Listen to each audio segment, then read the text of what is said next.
दोस्तों, स्वागत है आपका मटका मंडल की दुनिया में।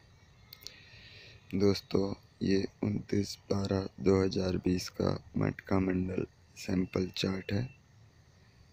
आप देख सकते हैं सभी नाइट मार्केट के लिए।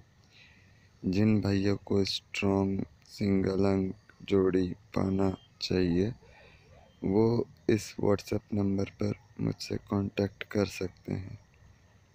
दोस्तों, ये चार्ट सिर्फ सैंपल के तौर पर है, पर स्ट्रॉन्ग है। आप इसको खेलकर लाभ उठा सकते हैं।